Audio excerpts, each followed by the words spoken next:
Party people, how you feeling? Welcome back, everybody, to the PapaJugg Podcast. How are you? Is it Friday for you? It's Friday for me. I hope you're doing great.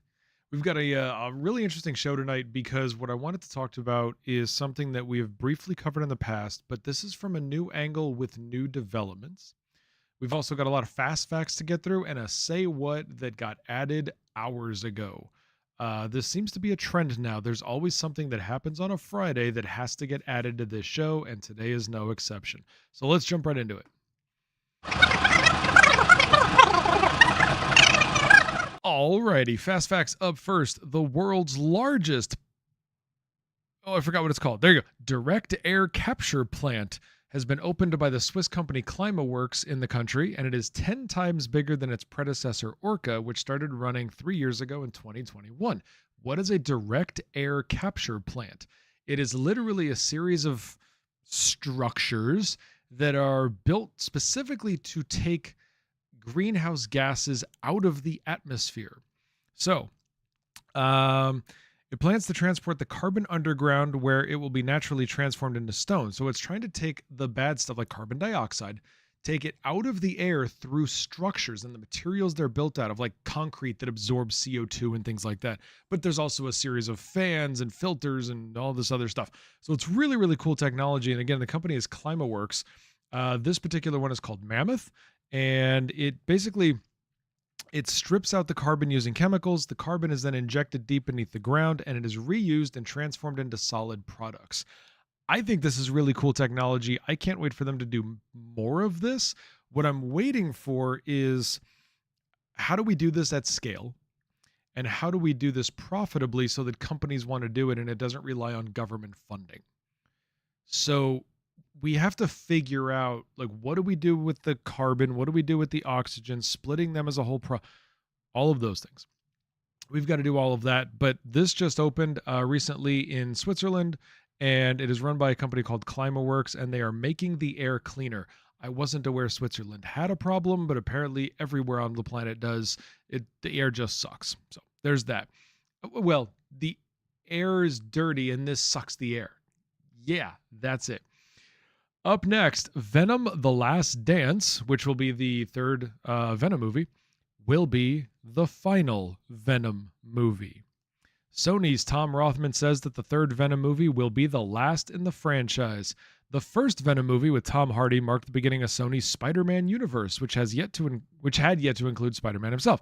Instead of using Spidey, Sony has put villains and supporting characters into leading roles. Unlike the films that came after it, including Morbius and Madam Web, Venom was actually successful. Ouch, burn. However, the upcoming third film in the franchise, Venom: The Last Dance, will be the final Venom movie. So if you are a Venom fan, make sure you get all your merch, make sure you get all your tickets. Go watch this movie because it's going to be the last one. Now, of course, I say that fully knowing that studios and comic companies alike all want to keep making movies that are successful. As this article very bluntly pointed out, Venom is the only one from that Sony series that has been successful. So much like Hugh Jackman when he said, "I will not be playing Wolverine again," I'm betting we see another Venom movie, but whatever. For now, the official word is no more Venom movies. Up next, Nintendo Switch is losing its Twitter integration. This is following a trend. So if you haven't caught on to this, other platforms, Xbox, PS2, or PS2, PlayStation as well. That came out completely wrong. The PlayStation and Xbox, they ended their relationships with Twitter in terms of like logging in and integrating and sharing content and all that. Can't do it anymore. Nintendo is finally following suit and saying, yeah, we're ending our relationship with them as well. Nintendo is removing its X integration from Switch on June 10 of this year. June 10, 2024, there will no longer be an integration between Nintendo Switch and X. It echoes moves made by PlayStation and Xbox last year. A post on the Nintendo support website outlined the change, which will predominantly stop users sharing screenshots and video clips to X directly from their console. The decision to remove support comes after the social media platform began charging more for business use of its API, which is the interface used by third-party developers to access Twitter data. Yeah, that. So if you were sharing content from your Switch to X, which I can't imagine is a lot of you. Sorry.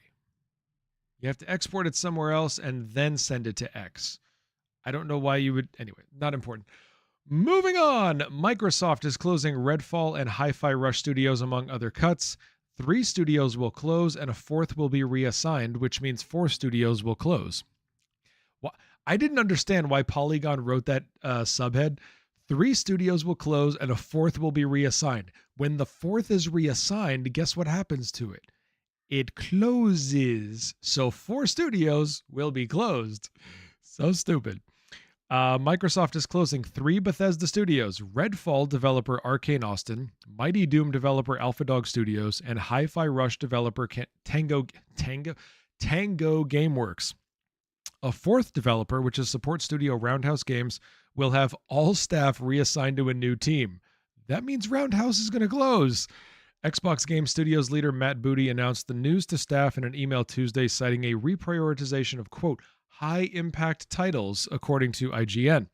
Arcane, AlphaDog, and Tango Gameworks confirmed the closures on their respective X accounts. So, the one that's confused everybody, this news came out a little over a week ago, the one that's confused everybody is why Hi-Fi Rush was great. Hi-Fi Rush has been commercially successful, well-received by critics, well-received by players, and still Microsoft is like, yeah, closing, sorry. And the funny thing is, when the CEO got asked about it, she started talking about how, financial success isn't the only metric. But the funny thing is, they're not going to keep open a financially failing studio. So it's not the only metric to keep you open, but it could be the only metric to close you. So it's a very confusing thing. But if you liked any of these titles, they're gone. They're like the 3rd Venom movie. That's the end of it. We're done. Up next, this was an interesting thing. Miss USA and Miss Teen USA both resigned after winning. They won a title. Gone. They're out. So I was trying to figure out, like, why would they do this? What was going on?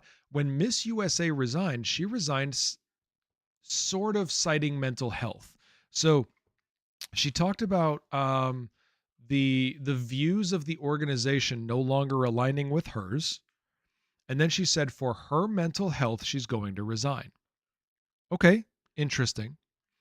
Fair. If somebody finds that particular career choice of whatever they're doing isn't, good for their mental health, fine. Resign if you can, and good for you. Happy for you. Then Miss Teen USA resigned in her footsteps, and Miss USA congratulated her on Twitter, on X, saying, good job, proud of you. And it's like, what's going on? So then I find this article. Miss USA and Miss Teen USA's moms say they were, quote, abused, bullied, and cornered. The mothers of the former Miss USA and Miss Teen USA are speaking out on their behalf. In an interview that aired Tuesday on Good Morning America, Jacqueline Voigt, mother of Noelia Voigt, and Barbara Srivastava, the mother of Uma Sofia Srivastava, discussed their daughters' shock decisions to step down as Miss USA and Miss Teen USA, respectively. They said that confidentiality clauses are preventing their daughters from speaking themselves. The job of their dreams turned out to be a nightmare, Srivastava said, going on to add they were ill-treated, abused, bullied, and cornered. That is not a good look for the Miss USA pageant. That's bad. And the interesting thing is there's always oh shit. What was that stupid TV show? Toddlers and Tiaras. There's always that thing about how these young women are treated and these young girls are treated as part of these competitions, and that they're basically Barbie dolls and that they are put on parade to entertain others. They don't typically prioritize intellectual abilities. It's very, very physically subjective and objectifying. And now we've got Miss USA and Miss Teen USA going, yeah, these organizations are toxic. We're out. That's pretty sad. So how true are, the rumors and the stereotypes and the jokes, how big is the nugget of truth behind them? Sounds like it's pretty big. So I feel bad for them. I'm glad for their own sakes that they are stepping out. Hopefully they can help other girls if they're experiencing the same kind of treatment. Hopefully these two can be leaders to say, you know what, this industry needs to change. Maybe that'll be where this goes. Don't know. Up next, Elon Musk. We are talking about a company that he is funding called Neuralink. Neuralink is the one that is going to put implants inside the human brain to control external things, basically unlock the power of the brain. That was kind of the idea. I'm sorry if you're watching this on video. I'm trying not to sneeze. Okay. Anyways, so news came out last week that Neuralink had an error. There was a oops moment in their very first human brain installation. Things went wrong. Then there's this article from Fast Company.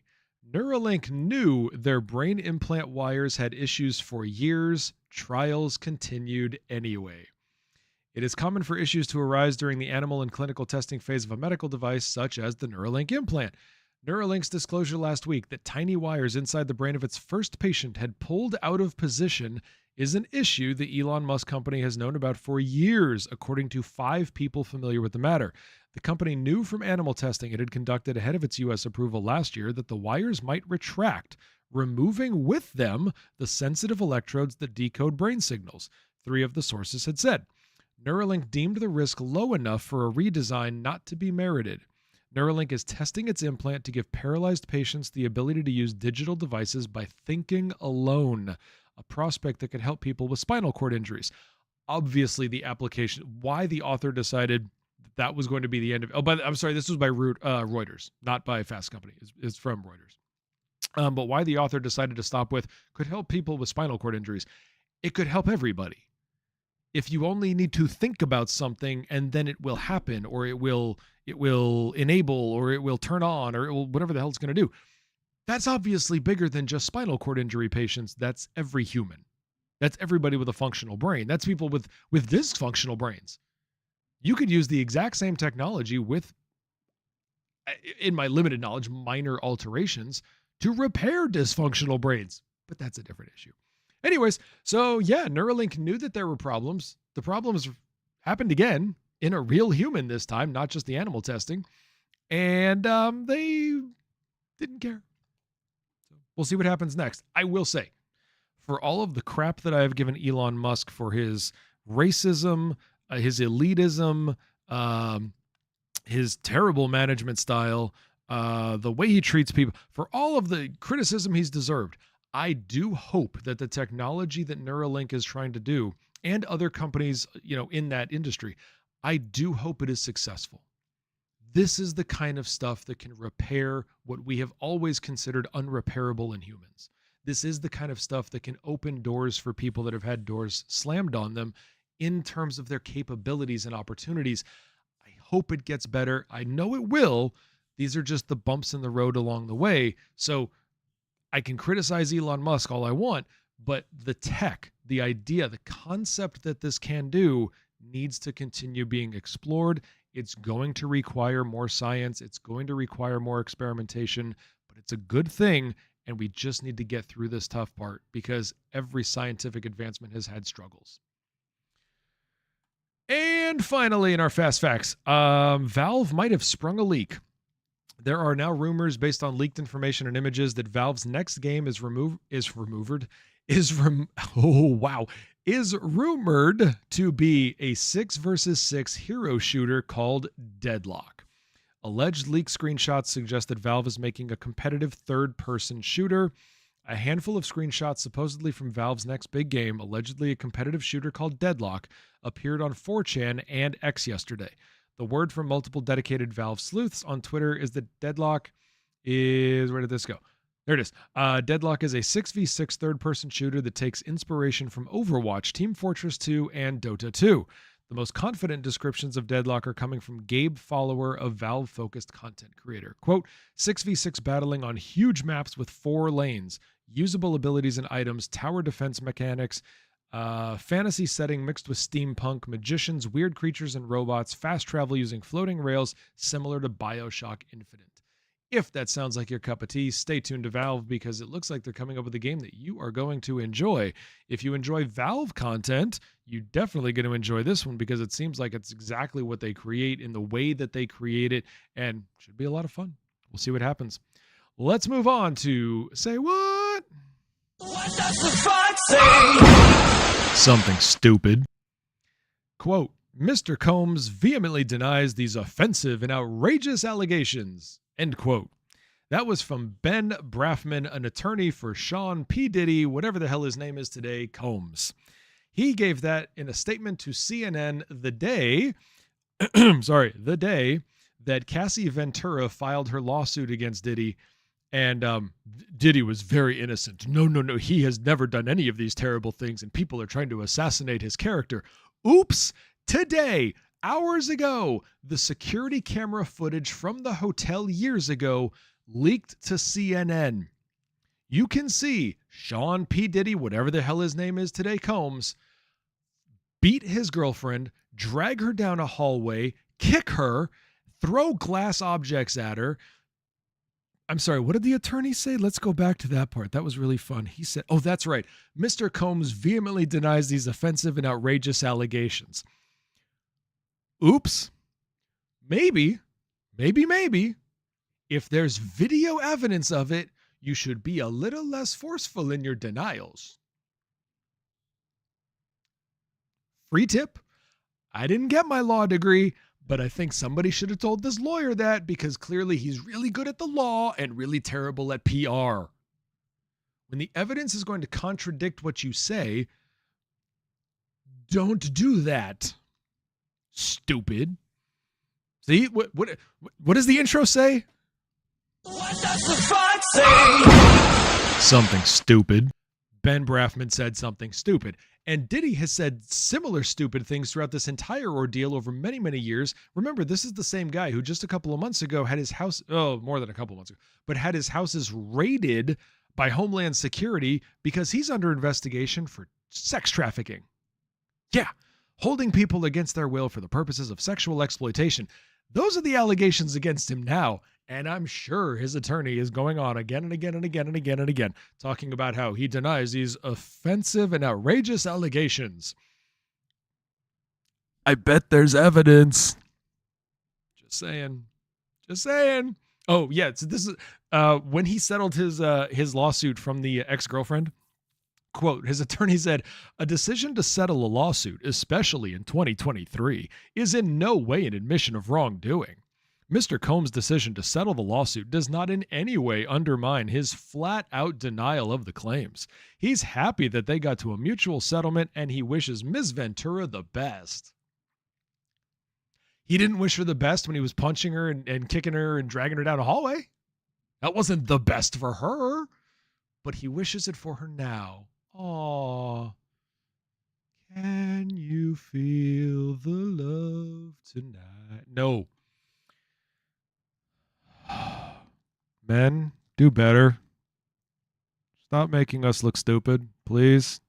I'm tired of it. A lot of us are tired of it. Diddy's not tired of it. Diddy's probably treating people like shit. But whatever. I can't wait to get sued for that one. All right, let's move on. We're going to go to science. We're going to go to a thought, okay? So, I wanted to talk to you tonight again about artificial intelligence. We've covered this on the show in a previous episode, but this is a new article and a new angle to what's going on. So here's what happened. The New York Times, here, I'm gonna read a summary of it. Here we go. Earlier this week, and this came out at the beginning of April, so right around end of March, beginning of April, earlier this week, the Wall Street Journal reported that AI companies were running into a wall when it comes to gathering high-quality training data. So quite literally, all of the data that is valuable, so, not reading, racist websites, all the data that is valuable in training an AI software model, okay, they're running into what do we train them on? We're running out of high quality data sources that will show expressions of human emotion, wide variety of language use, broad word use, basically, we need thesauruses, how people actually use them. Because again, the idea is for these AI programs to utilize relatable language. Everything can't be on postdoc level Oxford, English. Everything also can't be at third grade spelling errors. It has to be things where it can take complex ideas and make them relatable to a human. That's part of what AI has to accomplish for most of these things. So anyways, so the Wall Street Journal reports that a lot of these AI companies are like, we're running out of data. What the hell do? We've got models to train, but we're running out of shit to feed it. All right. Today, April 6th, the New York Times detailed some of the ways that companies have dealt with this. Unsurprisingly, it involves doing things that fall into the hazy gray area of AI copyright law. The story opens on OpenAI, which, desperate for training data, reportedly developed its whisper audio transcription model to get over the hump, transcribing over 1 million hours of YouTube videos to train GPT-4. Its most advanced large language model, which you're going to see abbreviated sometimes as LLMs. That is sort of the bedrock of AI technology today, is large language models. They need these massive amounts of data so that the machine can crunch it all down, learn from it, aggregate it, all of these different things. That's according to the New York Times, which reports that the company knew that this was a legally questionable, but they believed it to be fair use. And that's what I'm going to talk about tonight. OpenAI President Greg Brockman was personally involved in collecting videos that were used. OpenAI spokesperson Lindsay Held told The Verge in an email that, quote, the company curates unique data sets for each of its models to, quote, help their understanding of the world and maintain its global research competitiveness. She said that the company uses numerous data sources, including publicly available data and partnerships for non-public data, and that it's looking into generating its own synthetic data. Now, that's an interesting idea, because if you're generating synthetic data, it has to come from real data, which means you still have the problem of feeding it data. Unless I missed something. Maybe they're creating synthetic data from non-real data, in which case, what did it learn from? And now what's okay? So sort of it's an inception inside of an inception inside of an inception. Okay, whatever. So all of that's interesting. Here's the problem. The content put out on YouTube is owned. The content creator owns it. I own this podcast. If somebody wanted to rebroadcast this podcast, they don't have a right to do it. We're finding a lot of this now, especially if anybody out there is a content creator and listening to this show. If you're a content creator out there, you may be familiar with the ideas that there are now legal issues surrounding React videos. There always have been legal issues, especially since the DMCA law. There have been issues with rebroadcasts. Can you go into a Discord and rebroadcast a movie? Just be like, hey, everybody, we're watching a movie tonight. Is that illegal? Yeah, it is. Flat up. Public broadcasts of copyrighted films or music is not legal unless you have, the permission from the rights holder. So, according to as OpenAI spokesperson Lindsay Held said, they use unique data sets for each of its models to blah blah blah blah blah. The company uses numerous sources, including publicly available data. Is it publicly available? Yes, just like a newspaper is.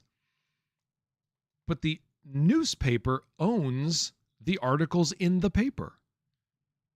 You can't, for example, the New York Times. So this is talking about, let's use the Wall Street Journal.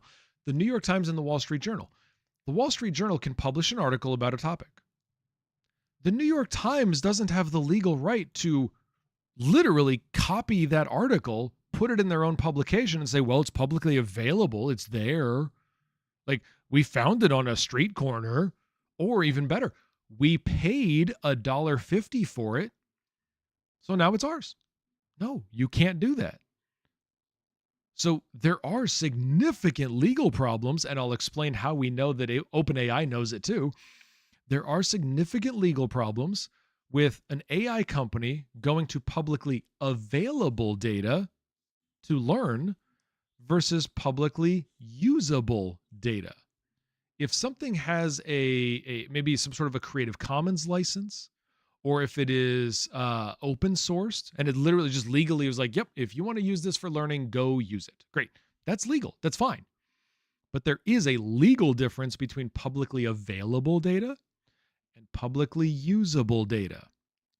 And by OpenAI's own admission, they use, quote, publicly available data and, to be fair, partnerships for non-public data, which means the stuff that they know they're legally not allowed to use without authorization, they try to get authorization.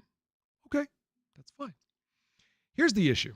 And I think we talked about this 2 or 3 weeks ago in a previous episode. The chief content officer for OpenAI, I believe it was asked in an interview, did you use YouTube videos to teach your model? He would not answer that question. Absolutely would not confirm or deny that they used YouTube videos. Now, it's real simple. If they didn't use YouTube videos, he could have very simply said, no, we did not. He didn't do that.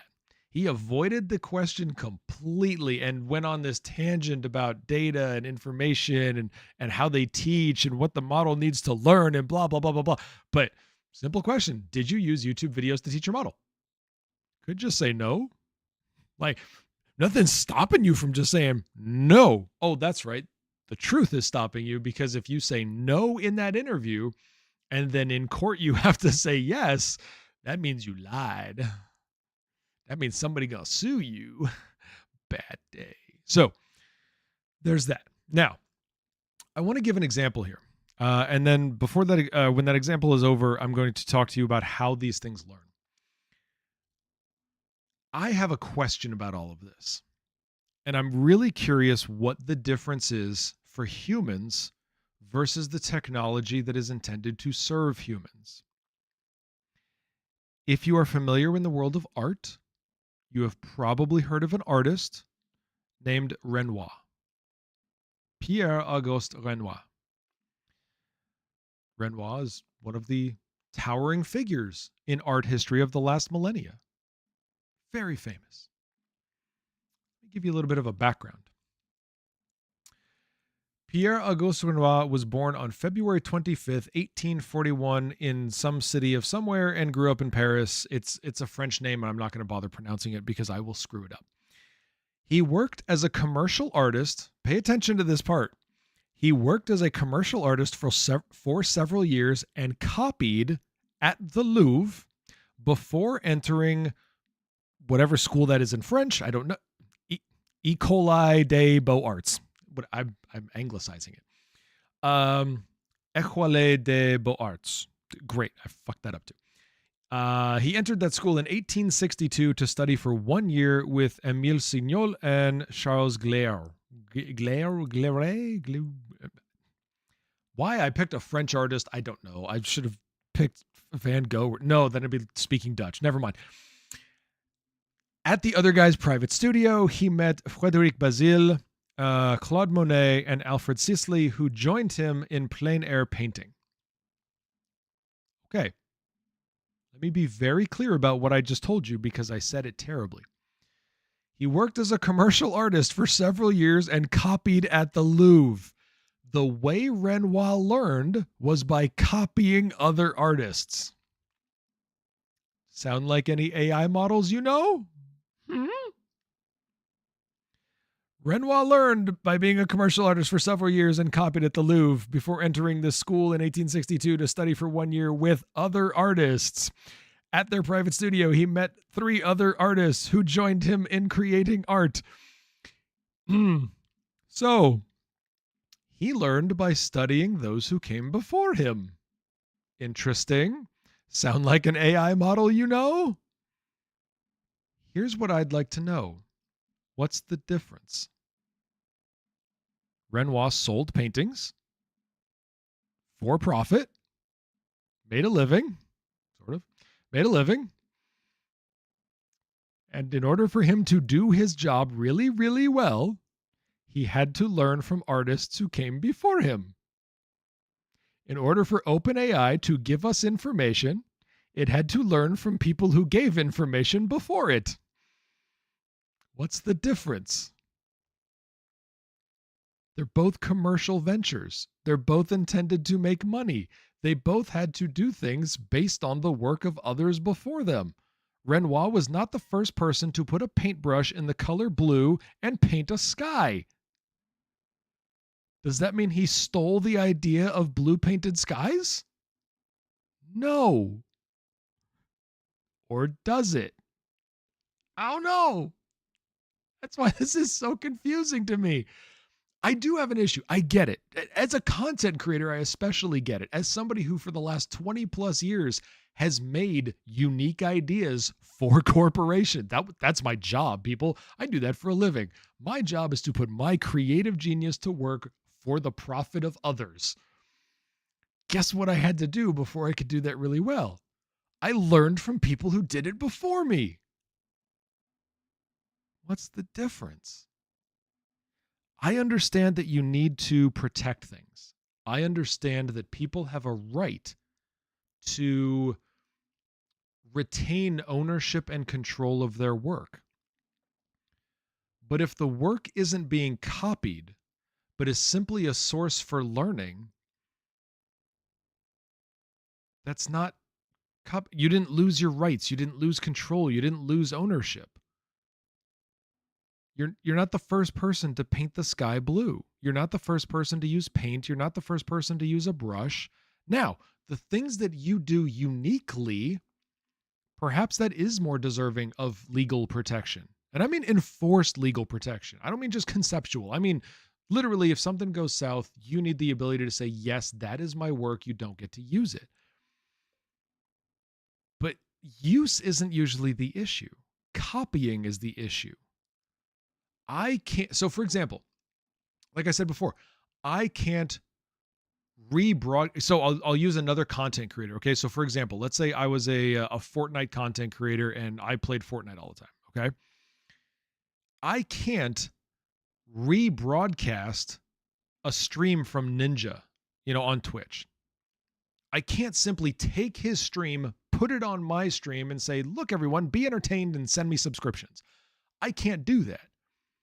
But what I can do, what I am legally entitled to do, and what the whole industry is built on, what every industry is built on, is that I can watch hours and hours and hours of Ninja streams, learn what he did to be successful, and then come up with my own ways of implementing it.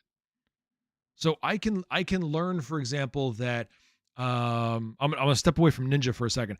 I can learn that people have made money with sleep streams. Okay, cool. But just doing a sleep stream isn't copying someone else who did it. It's me doing the same. It's me painting just like Renoir painted. If I paint and Renoir paints, we're both painters and we are both painting and we are both making money from painting, but I'm not recreating Renoir's painting. I'm doing a PJ painting. Oh, that needs to be a product. PJ painting. Let's writing that down. PJ painting. The problem is my wife is the painter. I can't paint for shit. Anyways, so, okay, so my wife will do the painting and then I'll put my name on it and I'll sell it. That would be illegal. So anyways, the idea is that it's different. Okay, hold on. I'm going to interrupt here. We have comments in chat. There are walls of Okay. Shade Saber says this. I think the greatest deviation is if someone uses an AI to copy or make a near copy of someone else's art that is currently still making said art and selling it for themselves, stating they own it. I don't disagree with that. If it is copied work or similar enough to be potentially confused by the average viewer, listener, whatever the particular piece of art is. If it's similar enough that it is confusing, or if it is similar enough that it is not a unique piece, legally they have protections today. That is not in dispute. I think Shade Saber is correct. I think that understanding of it is correct. That's the deviation. If you do that, it is copyright infringement. Absolutely. You are taking somebody else's work and reproducing it. Don't disagree. Captain Havoc says, however, another example. A painter can't go and paint a likeness of Mickey Mouse and sell it. They 100% painted it, and they learned what Mickey Mouse looked like from other sources. It is still protected data. Correct, because in that case, the subject is the protected data, not the painting. So you're right about that. Legally, it would be you're taking a copyrighted subject, not just paint, not just painting, not just canvas, not just applying paint to canvas, not any of that. It's literally what you painted is copyrighted because that entity is a copyrighted object. Here's a difference. So I'm gonna deviate from Captain Havoc's deviation. Anybody on Earth can go paint Stonehenge. That is not a protected subject. So if I see 12 other people who have painted Stonehenge, and I see everything from French Impressionist views to whatever, I don't know art term, whatever, some other kind of art. Great. I've seen 12 different versions of Stonehenge, and then I go make my own version, even if it's from the exact same angle. As long as I'm not copying somebody else's work, Stonehenge is not protected. Their work is, but not Stonehenge, not the subject. So that's where this legally comes into a big problem is the AI learning or is the AI copying? Now, if you've been following AI regulation and AI production over the last few years, we've seen examples where it will learn from, I'll simplify this, but basically the AI model will learn from 1 million paintings. The problem is if it's generating its own art and it literally takes out a part of, a Salvador Dali, the clock, clockwork. If it takes one of those melted clocks and places it in a new image, that's a Dali painting.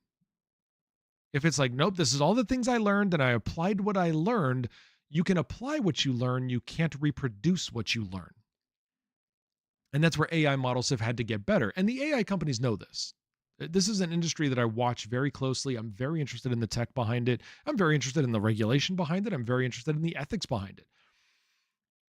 It can't take something it learned and reproduce it, but it can take something it learned and say, okay, part of art is maybe disfiguring inanimate objects. So it may not copy from Dali's, melted clock, but it may disfigure a clock in some other way. That's unique, assuming it didn't steal it from another painting. That is a unique application of lessons learned. So the title of this episode was Human Elitism is Learning. Human Elitism is Learning Illegal. Because it sounds like, to me, the impression that I'm getting over the last year or so is that we're moving in this direction of trying to prevent AI, large language models, from learning. And that's, I think, the problem. If we're preventing it from learning, that's bad. If we're preventing it from copying, that's good. I say that with no ambiguity. If we are stopping the models from learning, we are hurting ourselves because AI can unlock things that the human brain can't at speeds the human brain can't. AI will be a beneficial tool if we use it correctly. But we are in this very knee-jerk reactive environment where we are saying, oh, it did a bad thing, stop it. It's kind of like what we're doing with auto-driving cars. An auto-driving car hits one pedestrian, we freeze every car with autopilot. Funny thing is we don't do that with humans. 40,000 U.S. Americans get killed every year by car crashes. We don't seem to be stopping driving. On the contrary, we're expanding freeways. We're like, yes, more lanes, more cars, put them all in the same space. But one car hits one person and we're like, freeze all the models. No more autopilot. It's hurting us because the biggest problem with operating a motor vehicle is the driver. The driver's the biggest cause of car crashes. Everything from distracted driving to drunk driving to inability to drive. There's a billion reasons people get in car crashes, but they're the people. The car didn't decide to go kill somebody. The people did. So it's the same thing. It's we take these technologies and we become so fearful of the new that we say, all right, don't do that anymore. It's like, no, well, what if we just do it better next time? Like, what if we learn from our mistakes like humans are supposed to do? And the AIs will do what we tell them to do at this point. We're not at Skynet yet. Right now, they're doing what we tell them to do. If we stop them from learning, we're hurting ourselves. If we stop them from copyright infringement, we're helping ourselves. Because that is protecting what already exists by the people who created it. I don't have an issue with that. It's just a matter of learning how do we do that. And we're getting there. We're getting there really, really well. The problem is you have companies like OpenAI that are like, well, YouTube videos are available. Yeah, but they're not usable, dude. Like, slow. Just, you're not doing this right. And quite plainly, I hope they get sued for it. If they did use YouTube videos, which they don't deny, they don't confirm it either, but they don't deny it. Trying not to sneeze again.